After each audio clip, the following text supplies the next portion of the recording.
A gente vai falar hoje sobre como a gente construiu um modelo de crédito acessível usando dados alternativos. O que a gente fez para construir esse modelo e como é que ele funciona, a gente vai explicar os detalhes. Eu queria confirmar com vocês se vocês me ouvem bem. Vamos lá, tem alguém digitando? André, muito obrigado. Ariadne, que bom, que bom. Meu primeiro webinar, gente, então vamos lá. Muito boa tarde, eu já disse, para quem estiver na Europa, eu acho que tem gente da Europa aqui, pelos nomes que eu vi, muito boa noite. A quem estiver na Ásia ou na Austrália, muito obrigado. A madrugada está chegando aí. Vocês estão dedicando tempo para ouvir o que a gente tem para falar. Tem bastante valor, e eu acho que a gente pode contribuir com o desenvolvimento da empresa de vocês e apresentar o trabalho que a gente tem feito junto. Sem muitas delongas, eu quero apresentar os nossos apresentadores. Eu vou começar pelo Toran Rodrigues. Toran, dá um oi para o povo. Oi, pessoal, boa tarde. Eu sou o Toran. A gente estava brincando aqui antes de começar que a gente não se parece mais nada com o que está na foto, né? Porque momentos de pandemia não dá mais para ficar arrumadinho, direitinho, mas, enfim. Para quem não me conhece, eu sou o fundador e o CEO da Big Data Corp e estou aí para, na verdade, mais para apoiar, porque quem fez a maior parte do trabalho, quem vai poder contar mais do trabalho é o pessoal aí da Murabay que está com a gente hoje. Então, eu vou passar a palavra aí de volta para eles. Vamos lá, Eugênio, conta para a gente dar um oi. Tudo bem, pessoal? Boa tarde. Meu nome é Eugênio, sou fundador da Murabay, uma empresa de cientistas de dados, não? E aqui estamos para comentar esta parceria com a Big Data e já alguns resultados que estamos obtendo juntos.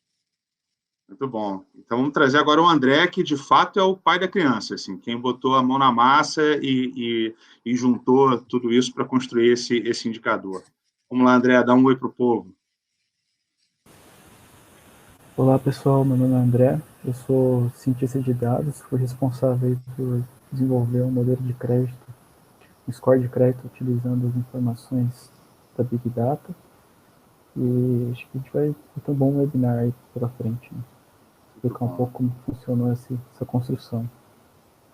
Bacana. Então, eu acredito que todo mundo já conheça a Big Data Corp, ou conheça a Murabay, ou conheça as duas, mas vale falar um pouquinho da gente. Então, eu vou pedir para o Toran falar quem é a Big Data Corp.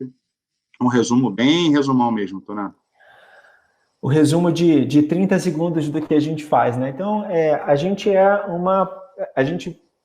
se auto-intitula, né, uma plataforma de dados para a era digital, né? A gente é uma empresa de tecnologia que trabalha com todo o processo de captura e de estruturação de informação que forma meio que a base da pirâmide sobre a qual outros trabalhos com informação são construídos, né? No final, para poder construir modelo, para poder fazer analytics, fazer visualização, etc., você precisa de informações de qualidade, informações bem estruturadas e bem trabalhadas, e a gente se dispõe justamente a fazer esse trabalho de capturar essa informação do ambiente público, da internet, estruturar ela para entregar para os clientes, e um trabalho por trás de garantir a origem dessa informação, ou seja, de conseguir comprovar que essa informação que está sendo utilizada pelos clientes tem uma origem pública, né? Como eu falei, isso forma base para tudo que você pode fazer em cima com a informação, inclusive esses trabalhos de modelagem, como que a gente vai comentar hoje.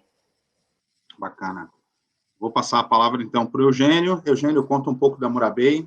Exatamente. A Murabay é uma empresa de cientista, não? Que a gente que gosta de falar-nos assim, cientista, não?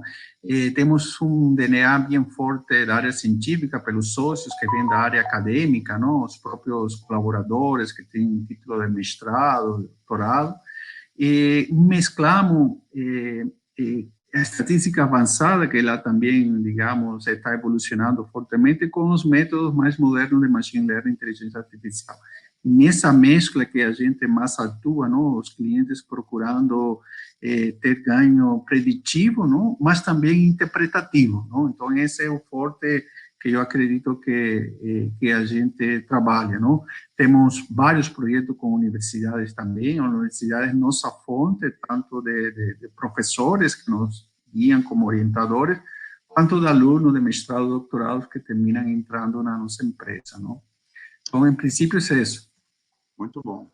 E aí os mais atentos, o Toran deu a deixa e falou dessa metáfora da pirâmide, que a Big Data Corp está na base da pirâmide. A Murabay está literalmente no topo da pirâmide. Eu não estou há muito tempo na Big Data Corp, faz um ano que eu trabalho com eles, e quando cheguei, meu primeiro reflexo foi perguntar, mas vocês têm uma pilha de dados, muitos dados sobre tudo e sobre todos, por que não trabalham analytics? Por que não rodam machine learning? Por que a Big Data não vira uma potência nisso?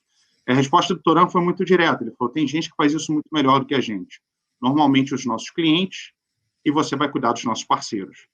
E aí entra essa parceria entre Big Data Corp e Murabay. A gente está fornecendo um volume de dados que permite que eles trabalhem e encontrem quais são os dados que discriminam no jargão técnico, e eles constroem esse modelo usando toda a capacidade deles e esse time de PhDs, essa equipe super qualificada para entregar para o mercado um score, no caso que a gente vai falar hoje, consegue avaliar risco com dados da Big Data Corp. Tá? A história começou há relativamente pouco tempo, foi no meio do ano passado, de uma conversa minha com o Toran, e eu acho que a gente já estava conversando com a Murabay nessa época. Então, eu vou pedir para o Toran abrir um pouco esse ponto. Eu acabei acelerando aqui um pouco a parte da apresentação, mas, no final das contas, é isso. Assim, a Murabay e a Big Data Corp juntas, a Big Data com seus parceiros, o que a gente se propõe é construir esses modelos e permitir que clientes tenham melhoria nos processos internos e consigam avaliar melhor algum evento específico que lhe é de interesse. A Murabay tem capacidade de desenvolver modelos customizados, usando ou não dados da Big Data Corp, é parte da expertise deles, e esses modelos cobrem desde os modelos de aquisição, de aceitação, concessão de crédito, administração, é a ciência, a estatística avançada que o Eugênio falou, e que se aplica muito bem ao mercado atual. Tá? Voltando, como é que a gente partiu da ideia de construir um modelo de crédito? Então, eu vou chamar aqui o Toran e o Eugênio para contarem um pouco de onde nasce esse interesse e por que a gente começou a desenvolver por aí. Eu acho que eu posso falar um pouquinho assim do ponto de vista da demanda de mercado que a gente estava vendo. A gente, há muito tempo, talvez tem uns 2 anos, alguma coisa assim, a gente vem tendo clientes perguntando para a gente assim, mas e aí, quando que vocês vão começar a desenvolver modelo? Quando que vocês vão me entregar uma resposta mais pronta para o problema que eu estou tentando resolver, né? E não a informação propriamente dita? Porque a gente lida, dentro da Big Data Corp, a gente lida com todos os perfis de clientes. Então, a gente trabalha desde das grandes empresas ou das empresas que têm um orçamento, que têm uma competência de análise e de modelagem interna e que podem fazer esse trabalho, podem fazer esse desenvolvimento, até clientes que, seja por questões operacionais ou mesmo financeiras, de recurso, etc., não têm o tempo para fazer esse desenvolvimento dentro de casa. E esses clientes vêm demandando há muito tempo da gente uma alternativa, né? Um conjunto de atributos que fosse alternativo ou complementar aos scores de crédito que estão disponíveis no mercado hoje, que sofrem, pelo menos na nossa visão, de 2 grandes questões, né? A primeira é o custo. Então, quando você está começando, quando você é uma empresa pequena, o custo de você comprar uma informação de crédito de uma fonte tradicional é muito alto, tem um impacto grande na sua operação, né? E sofrem também com uma questão de cobertura. Nem todas as empresas, nem todos os nichos de mercado estão cobertos pelos modelos tradicionais.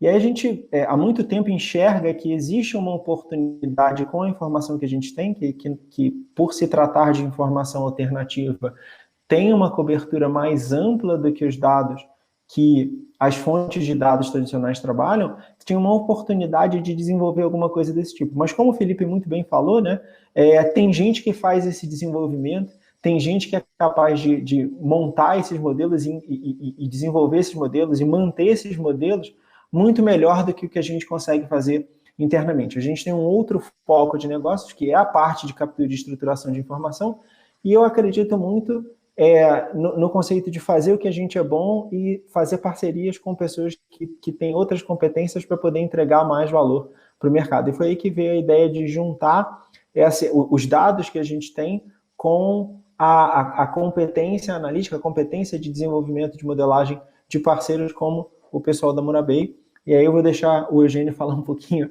do lado deles. Exatamente. Já a gente tinha feito vários projetos com a Big Data quando surgiu este desafio de, criar um modelo genérico, não? Que por definição seria um modelo que todas as informações fossem públicas e de preferência suministradas pela Big Data. Então, é um modelo, digamos, que a gente chama não é customizado, não? E a gente decidiu escolher, fomos olhar o que a Big Data tinha de diferente, não? Que poderíamos usar como primeiro modelo. E aí vimos que, claro, a Big Data tinha tanto informações sobre empresa, quanto informações sobre pessoa física, e ela também conseguia fazer o link de quem são os administradores e sócios das empresas. Então, aí a gente viu uma oportunidade de falar, então, vamos testar essa hipótese comportamental que deve funcionar, sobretudo para pequenas, médias empresas, e é que a empresa e o dono se parecem. Não? Ou seja, que, do ponto de vista matemático, a informação do dono me ajuda a explicar o comportamento da empresa, e, eventualmente, vice-versa. Então, aí a gente viu, como dizer, um filão, dizia, vamos abordar, então, o André Meneses foi convidado, foi colocado como líder do projeto e falou, André, vamos trabalhar então nesse conceito, fazer modelos de pessoa jurídica, mas que as informações que vamos utilizar são tanto da CNPJ, mas quanto dos donos ou os administradores, não? E aí foi onde começou toda essa evolução do modelo genérico de crédito, não?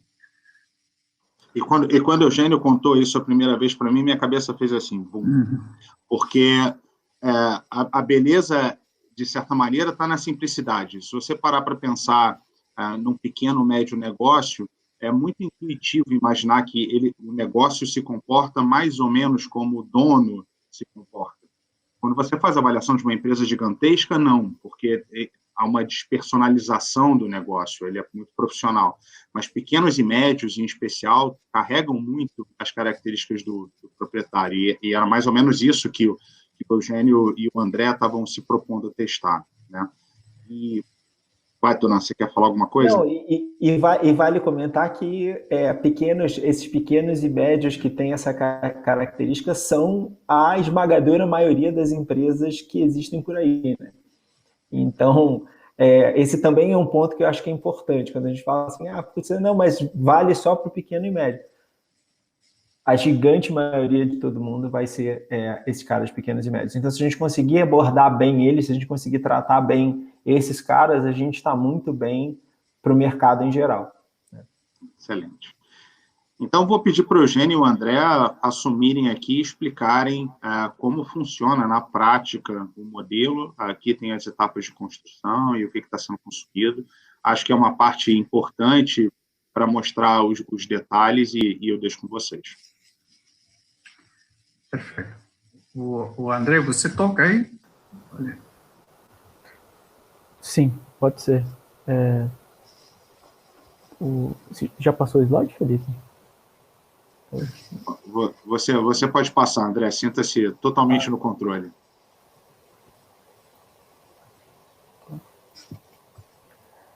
Não, eu mudo aqui, não tem problema. Enquanto eles estão se acertando, deixa eu só fazer um comentário, gente. Pode fazer pergunta no chat, quem quiser fazer pergunta, tá? No final a gente lê as perguntas e responde, fica à vontade, tá bom?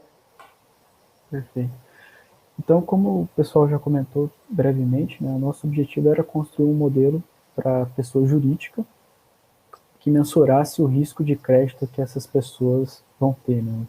E risco de crédito a gente entende como inadimplência.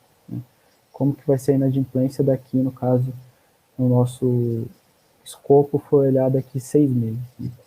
Então, as variáveis que a gente utilizou para tentar mensurar esse risco foram variáveis que a gente definiu em 3 blocos de variáveis. Que são variáveis indicadoras de atividade da empresa, como, por exemplo, faturamento, número de funcionários, filiais. O segundo bloco seria variáveis relacionadas a processos judiciais que aquela empresa teve no passado ou tem.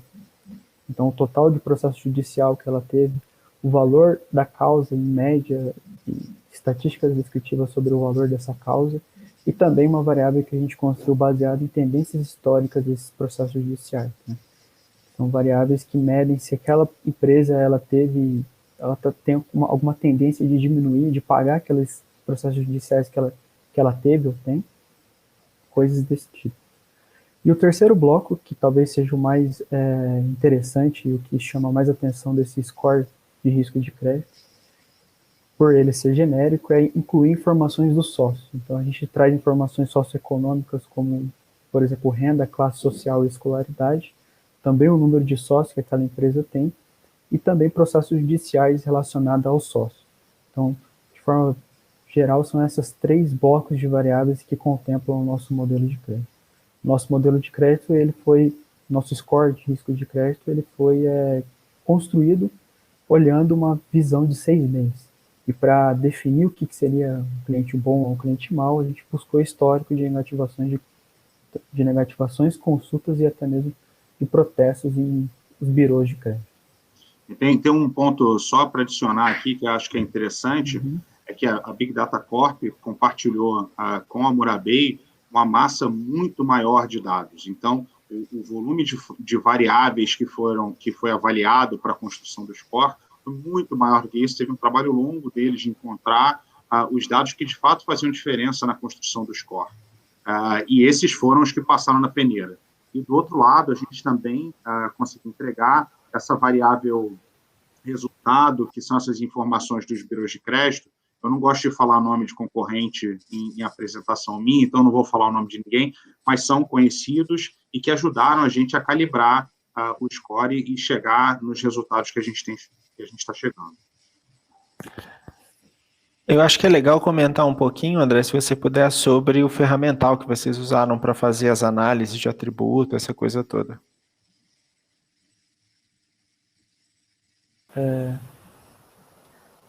Beleza, doutor. A gente fez uma seleção, como o Felipe comentou inicialmente, a gente fez uma seleção de várias variáveis que foram inicialmente passadas para a gente da Big Data. Então, era muita variável e para realizar essa seleção de variáveis, a gente utilizou técnicas de seleção de variáveis, tanto estatística quanto métricas usuais da literatura, como estatística de KS, área sobre a curva ROC. Todas essas estatísticas tentam resumir o quanto o nosso modelo e as variáveis que estão sendo colocadas no modelo para explicar a inadimplência daqui a 6 meses, elas são importantes e discriminam o que é o cliente bom e o que é o cliente ruim. Em termos de metodologia, testamos já as técnicas mais usuais aí que o pessoal hoje em dia chama de machine learning, mas a gente considera e acredita que, seguindo aí boas práticas que se tem no mercado, modelos estatísticos, como, por exemplo, regressão logística, acabou sendo a nossa principal escolha para criar esse modelo, esse score de risco de crédito.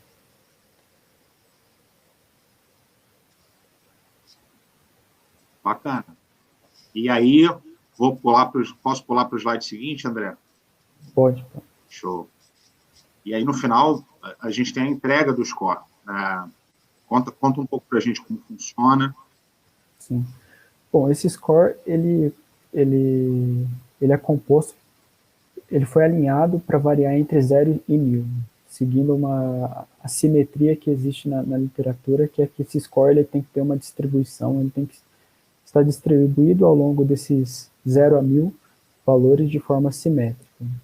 Então, a pontuação 500, né, que seria correspondente a uma chance de 1 para 1, ou seja, se uma pessoa recebe uma pontuação 500, ela tem 50% de chance de probabilidade de ser um CNPJ bom ou ruim, ou seja, não há tanta evidência assim para a gente dizer que ele é bom ou que ele é ruim. E à medida que essa pontuação aumenta, de cada 100 pontos, essa chance ela vai dobrar, né? Ou seja, se você passou de 500 para 600, você dobra essa chance de ser bom. Então aqui a gente tem uma faixa que a gente costuma trabalhar em cima dela. A gente pegou uma amostra da Big Data e fez o que é conhecido na literatura como scorar, né, que seria obter o score numa amostra fora da amostra em que a gente treinou o nosso modelo, que a gente ajustou o nosso modelo, e calculou a taxa de mal para essas amostras fora da nossa base de treinamento. Então a gente alinhou algumas faixas de scores conforme essa taxa média de negativados nos próximos 6 meses. Né? Então, um score que está entre 0 e 400, ele tem um risco muito alto com base nesse estudo que a gente fez, porque em média a taxa de mal é de 74% dos CNPJs que a gente selecionou. Né? À medida que esse score vai evoluindo, né, a pontuação dele vai aumentando, a gente tem um risco intermediário, que varia entre 400 e 500, um risco baixo, que a gente colocou, né, um risco de oferecer crédito é baixo, ou seja, o cliente ele é um bom cliente. E, por fim, quando você tem um score maior que 700 pontos, digamos assim, você tem um risco muito baixo, porque a taxa média de negativados é, em média, 14% nessa faixa. Excelente. Muito bom, muito didático, né? E aí, como é que funciona o ranqueamento do score? Se eu não me engano, isso é mais ou menos a mesma informação que você passou agora há pouco para a gente, só que numa forma diferente. Isso é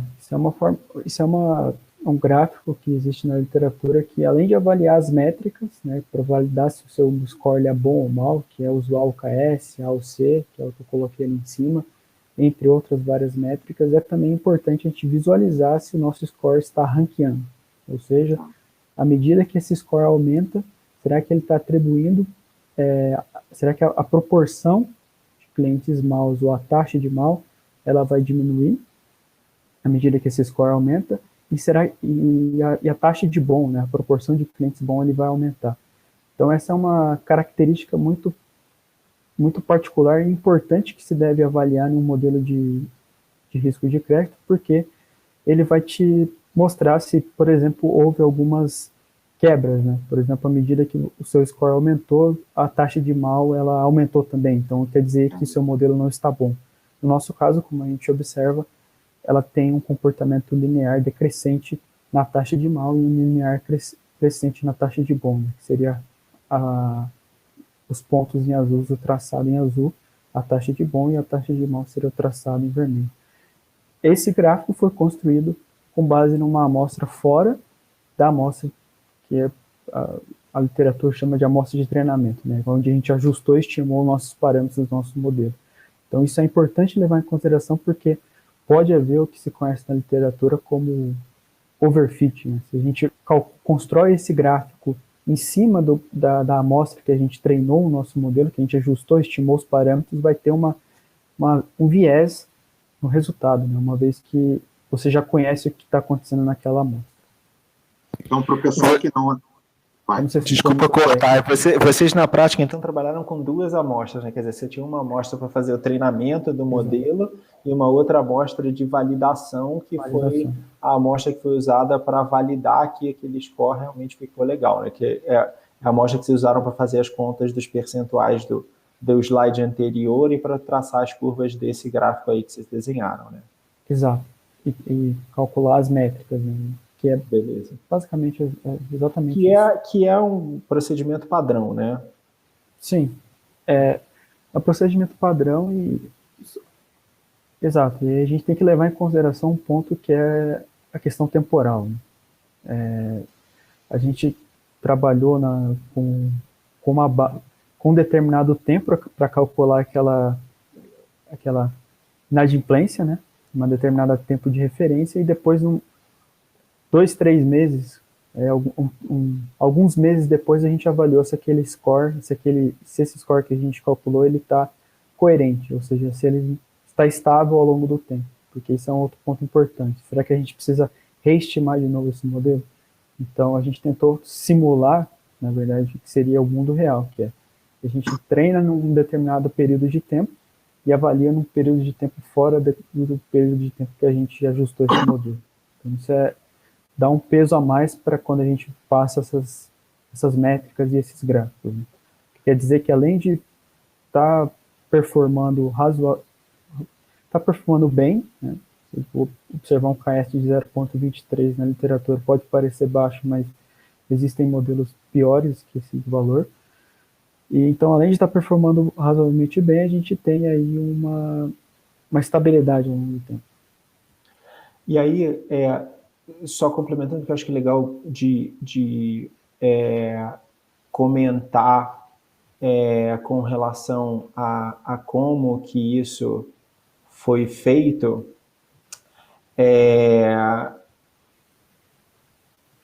como a gente, dentro da Big Data Corp, todos os dados estão amarrados com datas de referência, né?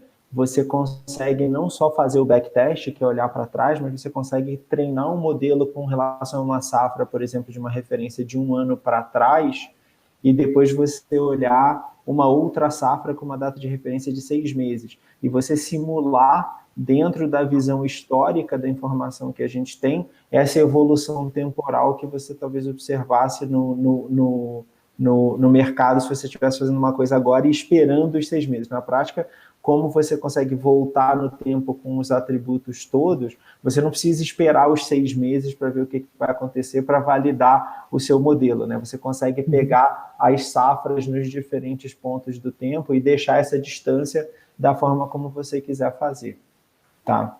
Então, acho que é legal comentar isso, porque nem todo mundo conhece essa parte de data de referência que a gente tem, essa parte de data de referência nativa dentro dos nossos dados, né? E aí viabiliza de fazer esse tipo de trabalho, tá? A gente tem algumas perguntas sobre a forma de avaliação no chat. Então, acho que vale... Posso só fazer um comentário? Eu vou deixar o pessoal da Murabei responder depois, mas acho que é um ponto que é importante de comentar e que vai endereçar algumas das perguntas até que foram feitas. E depois, obviamente, o pessoal pode responder, né? Quando a gente fala da informação de inadimplência, na verdade, a gente está falando de informações, de eventos que sinalizam inadimplência que vieram de fontes diferentes.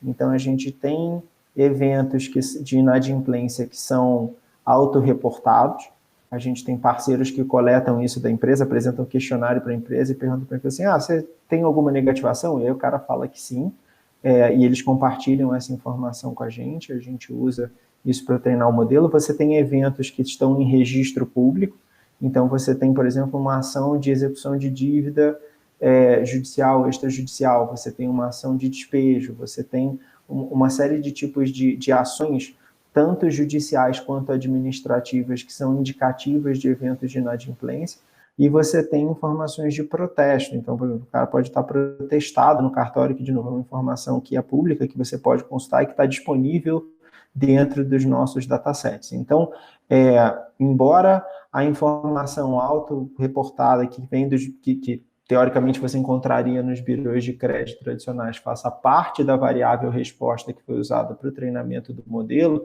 ela não é única e exclusivamente o que está lá dentro, tá? E todas as informações que foram utilizadas como variável resposta para o treinamento estão disponíveis para serem consultadas também, tá? Aí agora eu vou deixar o pessoal responder as outras perguntas. Eu queria falar dessa parte, que é da parte dos dados que a gente entregou, que é a parte que eu entendo. O resto das coisas o pessoal pode falar. Bacana. Vamos lá, Eugênio e André. A dúvida é como é que a gente calibrou o modelo e por que a gente pode falar que hoje o modelo consome dados puramente públicos.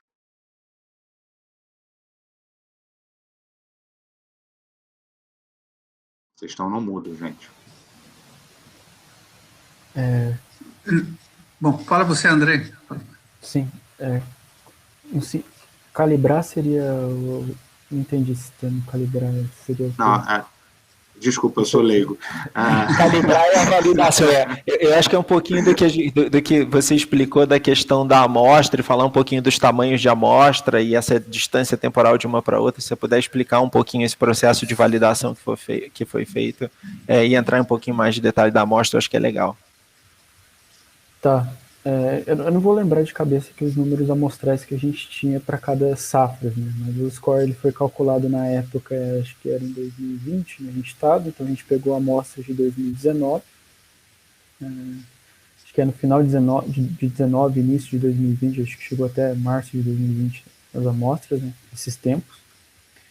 E a gente pegou um número X de meses ali para ajustar esse modelo, para treinar esse modelo, para estimar os parâmetros, encontrar as variáveis, fazer a seleção de variáveis, porque existiam várias variáveis e a gente utilizou técnicas para fazer a seleção de variáveis, avaliou essas métricas, que seria o KS, a OC, o ranqueamento, e acho que foi nesse sentido a calibração. E aí, depois de feito essa primeira treinamento, nesse período de tempo que vai no final de 2019 e início de 2020, a gente pegou uma amostra de 2020, no mês de 2020, em alguns meses de 2020, e validou e construiu esse gráfico, por exemplo, que trouxe essa informação de métrica.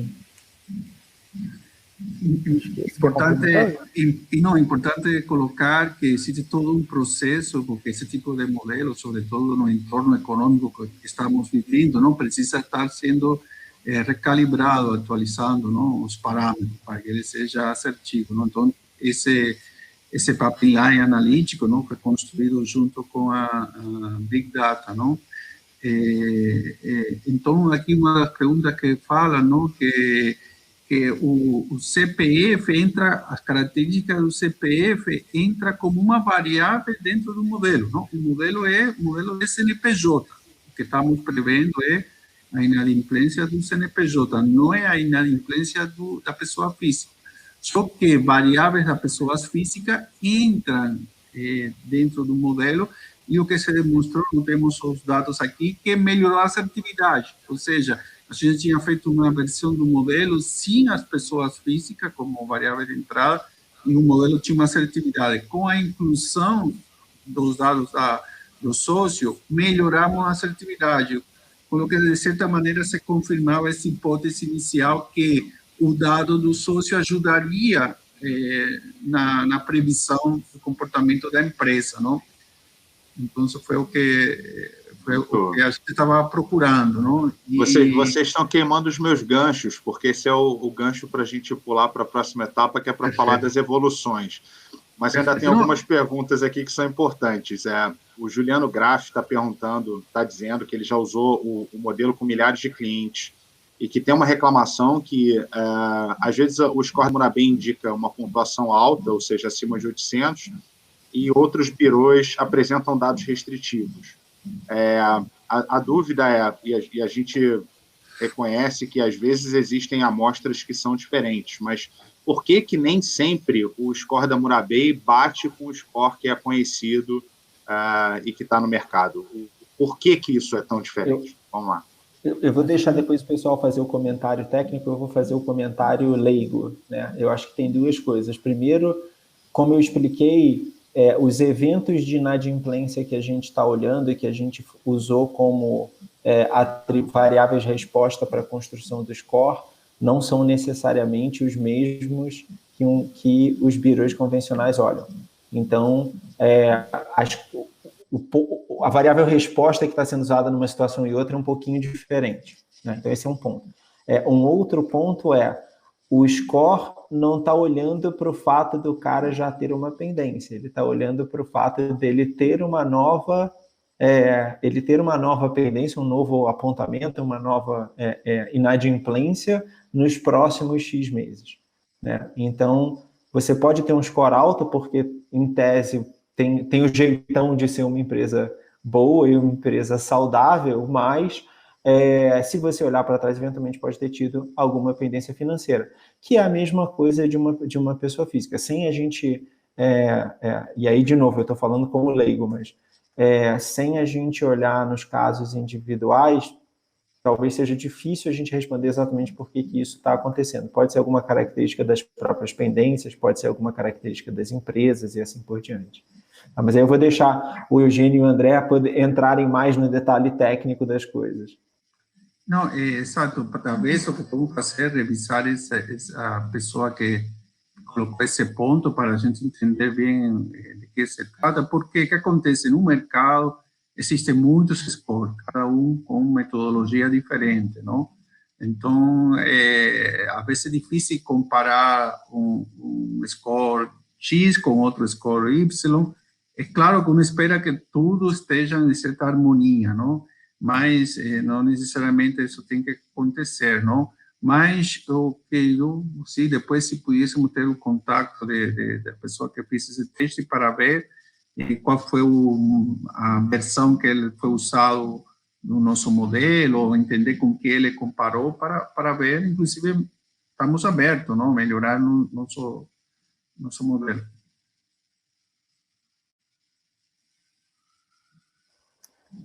Felipe, você está no mudo.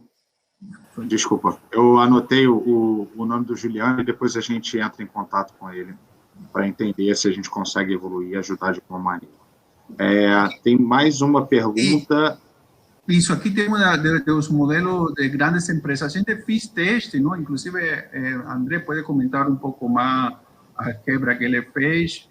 E, claro, é uma área que queremos também abordar. Mas fizemos esse teste por tamanho da empresa, não? André? Perfeito. Isso. Então, a gente, na essência, são vários modelos, né? A gente resume em um único score, mas são vários modelos por trás. Por quê? Porque para cada determinada faixa de fator, regime de tributação, digamos assim, a gente tem um determinado modelo.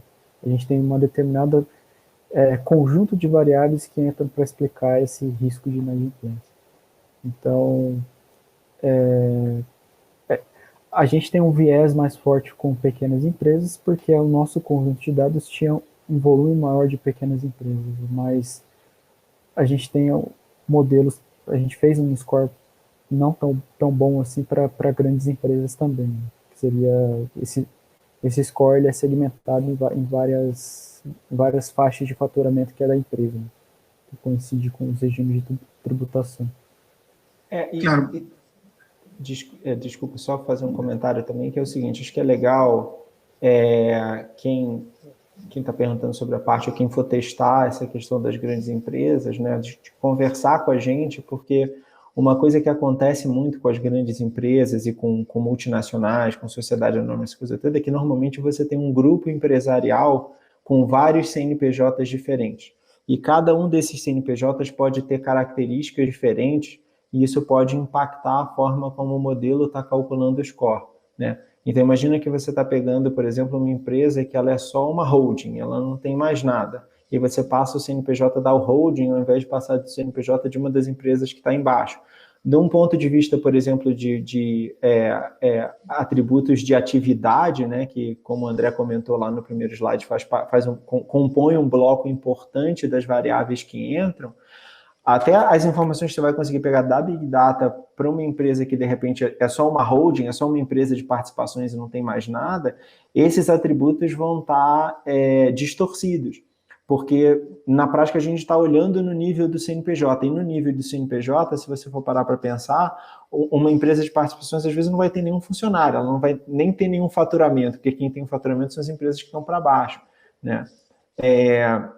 Então, você pode, se você estiver trabalhando com essa questão de grandes empresas, a minha recomendação seria dar uma conversada com a gente para a gente poder entender exatamente quais são os CNPJs que você está passando, porque tem formas diferentes de talvez você fazer essa avaliação, né, seja usando CNPJs diferentes, ou seja, a gente fazendo um trabalho um pouquinho mais direcionado, olhando para o grupo econômico, que não está no escopo desse modelo de prateleira aqui, mas que, como o Eugênio falou, pode ser desenvolvido. A gente pode fazer uma coisa mais customizada.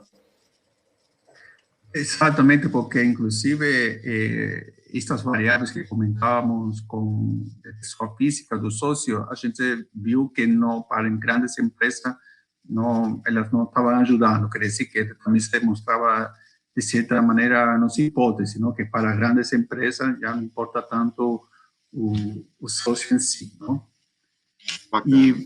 E que mais aqui eu vejo? Deixa eu ler a pergunta, Eugênio, Sim. porque por causa da gravação. O Adriano está perguntando se a gente considera a MEI como pequena, média empresa. Como pequena empresa. Sim, mas isso foi uma coisa que cada vez nos estão perguntando mais, e a mesma coisa, talvez a gente seja a melhor maneira de fazer um modelo específico para MEI, porque MEI é praticamente a empresa individual, não? Então, é aquela empresa que nenhum funcionário pode ter, em princípio, não? Em princípio, o modelo foi treinado usando a empresa MEI, mas nossas conversas internas era que vale a pena, tá, por a demanda, não? Por Eugênio, pare de falar. O Adriano falou que ele é cliente já. Então, a gente vai trabalhar nisso e eu vou escrever para o Adriano para a gente fechar essa venda. Okay. Tem uma outra pergunta aqui que é a seguinte: se a gente considera KNAI na predição de inadimplência, que é a atividade da empresa, a atividade em si. Agora, não sei, o André não saiu mais. Eu acho que o André caiu da chamada. O KNAI faz parte dos atributos de entrada, então é um atributo que a gente manda para o cálculo do modelo. Eu sei disso por causa da integração, né? Mas eu não consigo te dizer exatamente qual é o peso. O que eu consigo te dizer, assim, pelo bloco aí que o André apresentou e até pelas conversas que a gente teve com o pessoal, não é uma das variáveis primárias dentro da seleção. Até porque quando você olha para esse conjunto de empresas menores, é muito comum você ter KNAIs que são extremamente genéricos, né? Tipo, a prestação de serviços, são coisas que são muito abrangentes, então muitas vezes não dá para fazer um filtro por KNAI, por um KNAI específico. Agora, de novo, se você trabalha com algum segmento muito específico, a gente pode pensar em trabalhar em alguma coisa um pouco mais direcionada, um pouco mais customizada para você. Bacana. Gente, eu vou fazer o seguinte, eu vou andar um pouquinho, porque já estamos a 15 minutos do final do webinar, a gente ainda tem umas coisas para apresentar. Se der tempo, a gente volta no final para tirar o resto das dúvidas, tá bom? Então, vamos lá. Eugênio, o gancho que você tentou destruir. A gente tem um modelo performando bem fundamentado na estatística avançada, com os tamanhos de amostra e tudo mais, um uso claro, que a gente vem vendo funcionar bem com os nossos clientes, e algumas dúvidas e considerações como essas, ou como ele se compara com birôs tradicionais, entendendo que o que a gente construiu fundos para alternativa. Como é que você enxerga a evolução desse modelo e para onde ele vai agora? Sinceramente, além de incluir novas variáveis que a Big Data sempre está trazendo para a gente, não? Novas quebras, não? Que na primeira fase a gente não abordou todas, tem dois elementos que a gente acha importantíssimo na hora de evolucionar esse modelo. O primeiro que é relacionado ao poder de explicação. O que significa poder interpretativo? É quando eu falo que o cliente tem 700 de score, explicar quais foram os fatores que levaram a esse número. Por quê? Porque pode ser que o outro cliente tenha também 700 de score, mas seja por outro tipo de explicação. Então, a explicação pode ser uma ferramenta também de decisão. Então, o consumidor deste score, ele vai poder traçar algum tipo de estratégia, não, mais rica, no sentido que ele vai considerar não somente o valor do score, sino também como esse score foi, digamos, está subdividido, não, pelos fatores. E outra coisa que também achamos importante e que, de certa maneira, já está embutida neste score, é não somente dar o score e sim a tendência. Ou seja, é um cliente que está com tendência de subida, de melhora, ou é um cliente que está com uma tendência de queda, não? Ou está se mantendo. Isso também seria importante também para o decisor. Por quê? Porque ele poderia ter, digamos, estratégia diferente para dois clientes que têm o mesmo score, mas com tendências diferentes. Então, pode ser que para um ele dê crédito e para outro não. Então, também, essas duas linhas de trabalho, o que ela vem a incorporar mais informações para o decisor, não? Porque ele tem o score, ele vai ter a descomposição desse score, então vai ser por um fator das pessoas, um fator da empresa, um fator, qual é o fator que está pesando, e também vai ter a tendência, não? Então ele vai poder criar um arranjo de decisões, não? E esse é o que estamos trabalhando atualmente. Muito bom, muito interessante. Acho que é uma evolução excelente, as pessoas estão comentando bem. Wellington, obrigado pelo comentário. Acho que a sacada é genial também. Vamos lá, para quem se destina esse score, a gente aqui tem alguns pontos, alguns casos de uso, e são os mais comuns que a gente tem visto, mas, Toran e Eugênio, como é que vocês enxergam isso? Eu acho que você já deu um spoiler aí no que você escreveu e até o pessoal colocou aí nos comentários também, né? Primeiro, é um modelo que pode ser usado como uma versão mais acessível de um modelo de crédito, né? Então, quando você tem um resultado muito bom, quando você tem um resultado muito ruim, que esse modelo te devolve, você pode ter um nível de confiança maior, o modelo está mais certo sobre o que está acontecendo, que é indicativo de que a gente tem mais informação sobre o cara, que os dados são mais completos, que o comportamento dele é mais objetivo, né? Então, e não só isso, mas o custo dele é muito menor do que um custo de um modelo de mercado. Então, você consegue reduzir o teu custo total, seja usando como um complemento ou substituindo as soluções tradicionais, né? Mas, além disso, ele serve também para você qualificar uma população que, de repente, um birô tradicional não vai te trazer uma informação, né? É uma característica, eu comentei um pouquinho disso no começo, uma característica muito interessante das informações alternativas que a gente tem, é que a gente tem um nível de cobertura desses dados sobre a base que é muito maior do que as variáveis de crédito que você vai ter de cobertura das variáveis de crédito tradicionais sobre uma base de empresa. Então, na prática, o modelo consegue escorar com um nível razoável de confiança um percentual muito maior da população do que talvez você conseguiria com um modelo de crédito baseado nas variáveis de crédito tradicionais, né? E isso, junto com a questão do custo, te permite, inclusive, trabalhar esse modelo em outros momentos do funil, né? Muitas vezes a gente vê o processo de análise do crédito, onde o modelo análise de risco, por ser mais cara, acontece no final do funil, o que gera até um certo nível de frustração com o cliente, né? Você engaja com o cliente, ele preenche um formulário, ele submete uma aplicação, ele passa por todo um processo e lá no final ele é reprovado porque ele tem uma pontuação baixa, ele é reprovado porque o score dele não é bom, porque qualquer coisa, né? Se você consegue trazer essa avaliação mais para frente, você evita, de certa forma, a frustração do cliente, porque você já fala para ele assim, olha, porque a gente não vai falar isso, mas não adianta nem você submeter a sua aplicação, não adianta nem você pedir porque não vai passar. Então, vamos fazer de outra forma, né? Você traz para frente, você traz para uma etapa antecipada o processo de análise, até porque o custo te permite fazer isso.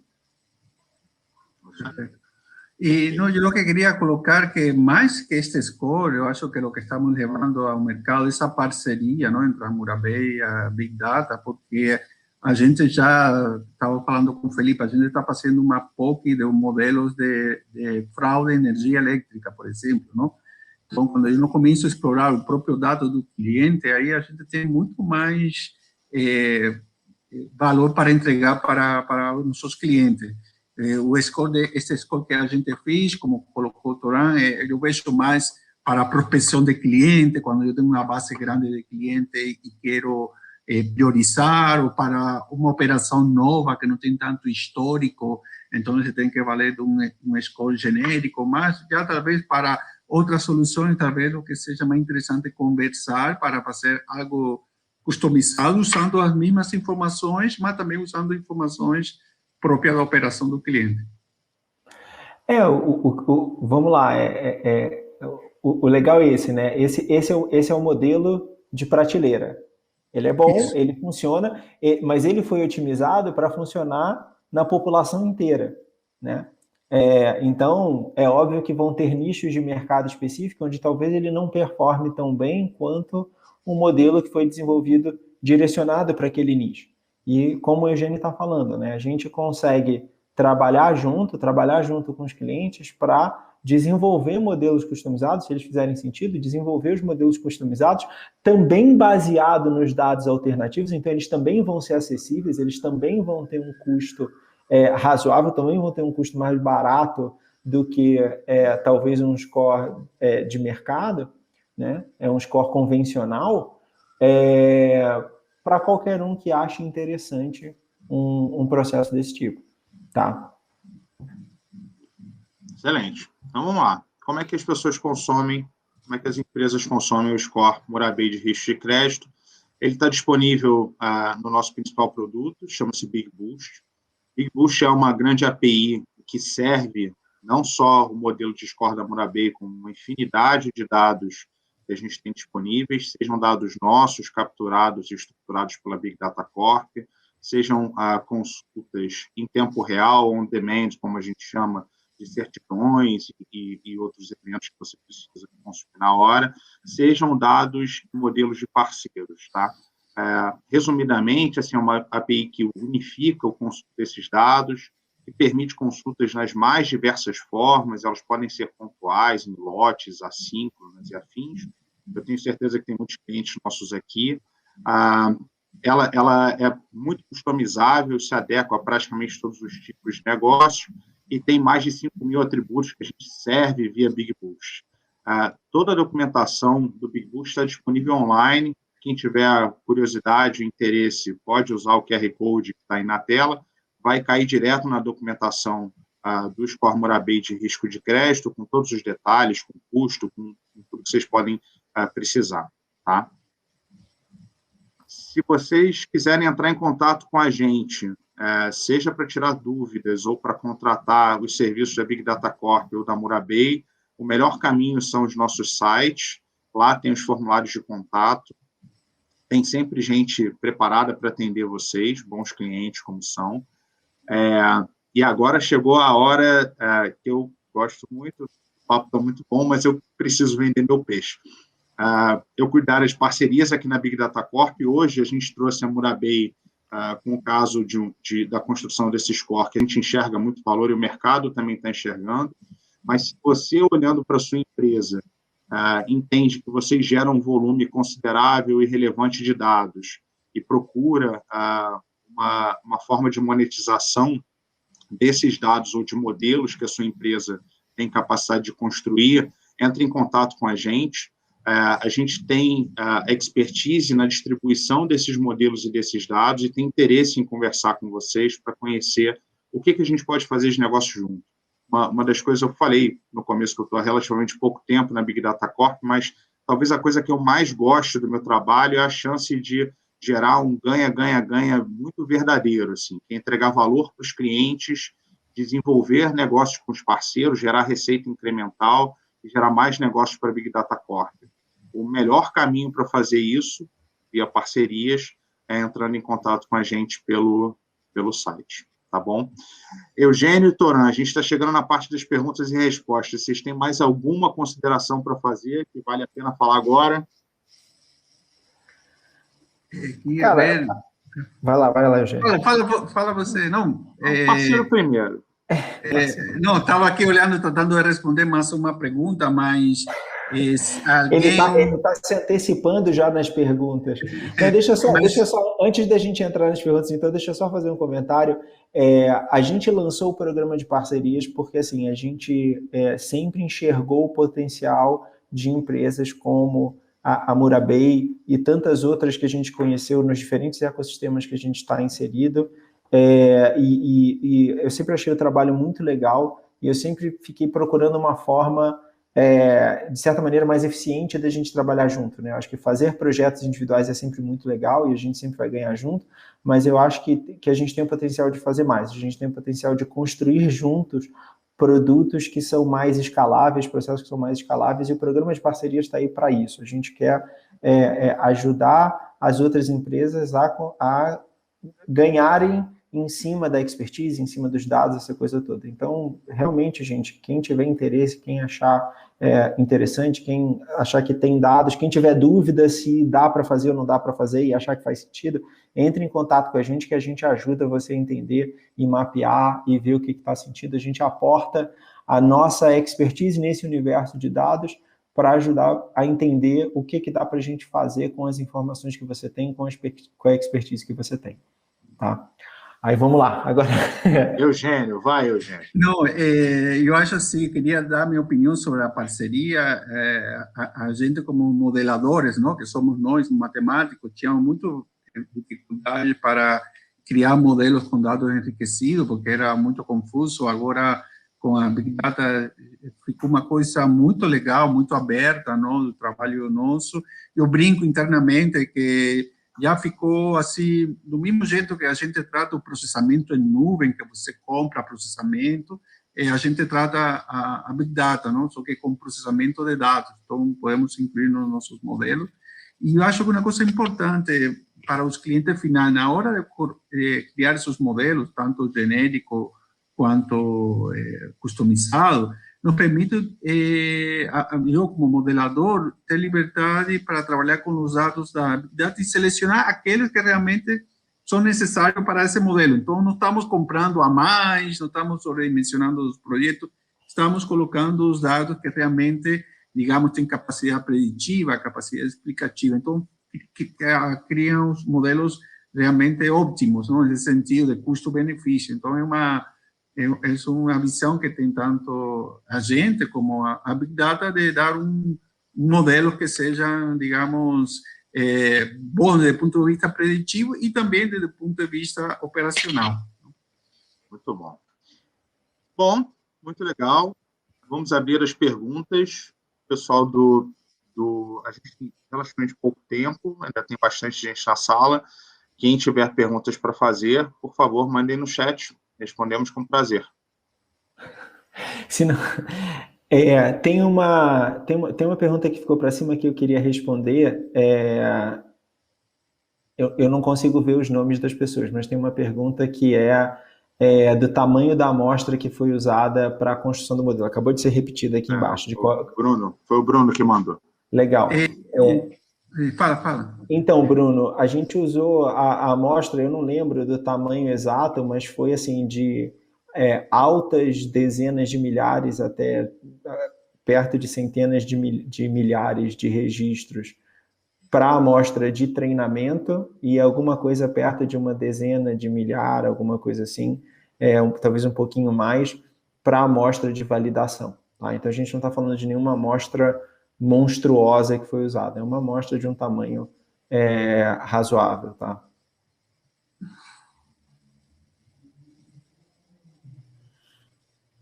Felipe, você quer ler as perguntas ou a gente vai tocando aqui do nosso lado? Não, posso ler, mas tinha essa pergunta. A gente foi respondendo ao longo do caminho, né? As perguntas de MEI. Então, deixa eu pegar. Tem duas perguntas que ficaram sobre os dados, que eu acho que é legal de responder também, que são da nossa praia. Tem uma pergunta que, de novo, eu não consigo ler o nome, mas se na informação da empresa a gente coleta os dados do contrato social ou da atualização contratual. Para uma parte da população das empresas, sim. Né? O problema do contrato social é que os contratos sociais são registrados em juntas comerciais e nem todas as juntas comerciais estão digitalizadas, nem todas as juntas comerciais permitem a consulta pública das informações de contrato social. Então, para algumas juntas comerciais a gente está integrado, a gente consegue puxar informações, para outras não. O que seria legal é, assim, se tiver alguma dúvida sobre as informações que estão disponíveis sobre a empresa, você pode entrar em contato com a gente, mandar um e-mail ou entrar em contato através do site, e a gente pode falar um pouquinho de quais são as informações. Tem algumas informações que estão contidas no contrato social que a gente consegue extrair de outras fontes, né, e outras não. Então, teria que entender exatamente quais são as informações que a pessoa está interessada. Tem uma outra pergunta aqui também da parte de dados, se a gente fornece os dados de uma API que vem de uma base própria ou de bureau de crédito. todos os dados que a gente tem dentro do Big Bush. Vamos lá, o Big Bush ele tem 2 tipos de datasets. Ele tem os datasets que são internos ou on-demand, que são fontes de informação que a gente mesmo coleta. Então, são as nossas bases de dados, são as informações que a gente coleta, e como eu falei no começo da apresentação, são informações que a gente garante a origem da informação. Então, a gente consegue comprovar que aquela informação veio de algum lugar público. A gente tem os HTMLs, ou os PDFs, ou o que quer que seja, que deu origem àquela informação. E tem os outros datasets, que são os datasets de parceiros, como por exemplo, esse modelo que foi construído pela Murabey, onde normalmente entra algum dado nosso que vem de uma origem pública e é combinado com um modelo ou com uma informação que está vindo de um parceiro, tá? Mas não são, quando a gente fala das informações do Big Bush, principalmente as informações internas, não são informações que estão vindo de nenhuma outra fonte, são informações nossas, nós somos a fonte primária da informação. Tá? Aí tem uma pergunta que acho que o Eugênio pode responder, se foi considerado dentro do modelo os relacionamentos entre CNPJs, tipo o relacionamento de um MEI, de um microempreendedor com outro CNPJ, se isso foi considerado... Não, nesse modelo, não. É uma coisa que a gente viu como, assim, como informações que, inclusive, a Big Data possui, a Big Data consegue estabelecer se esse dono não é também dono de uma outra empresa. Essa é uma informação que a gente quer explorar não somente para este modelo, para outros, mas neste score específico, não, essa variável de, digamos, alguma métrica de rede, como chamam vocês, não? Rede empresarial, não foi colocada ainda.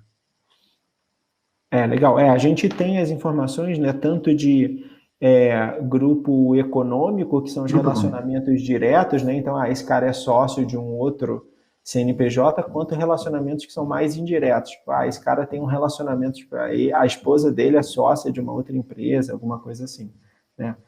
E é legal que a gente tem que conversar, acho, até para criar outras versões do modelo que levem em consideração esse tipo de coisa. Teve uma pergunta se a gente pode disponibilizar a apresentação. Sim, acho que a gente até esqueceu de comentar no começo, né? A conversa está sendo gravada, o webinar vai estar disponível dentro do nosso canal do YouTube, então quem quiser, depois, todos vocês vão receber o link para o vídeo no canal do YouTube, e depois se vocês quiserem compartilhar com outras pessoas, essa coisa toda, vocês podem compartilhar ou assistir de novo, dá para assistir por lá, né? E a gente também compartilha o material, a gente compartilha os slides todos, a apresentação, para, enfim, quem precisar, qualquer coisa assim. Não sei, Felipe, tem alguma coisa aí que eu tenha esquecido das perguntas que apareceram? Acho que não, estava passando por aqui, chegou mais uma pergunta do Adriano em relação a verticais e horizontais, que as empresas... tá, de relações clientes-fornecedores, né? Então, hoje a gente tem o mapeamento que a gente tem de relações clientes-fornecedores, ele é muito restrito, né? Porque as fontes de informação que trazem esse tipo de dado, elas são relativamente restritas, né? Não tem muita fonte pública. Então, a gente vê que de repente tem uma pessoa que está listada como parte da equipe num site de uma empresa, mas na verdade não existe um vínculo formal, então, e o cara é dono, então eventualmente tem um relacionamento com a outra empresa. Alguma coisa desse tipo a gente vai mapear, mas o universo para o qual essas coisas tá mapeado, ele acaba sendo muito pequeno. Então, a gente está trabalhando, tem algumas coisas no nosso pipeline voltadas para mapear isso, mas hoje não está disponível. E aí, como não está disponível, não tem como ter entrado dentro do modelo ainda. Chegou mais uma mensagem aqui, tá? O Adriano, nosso mês. Bacana. Gente,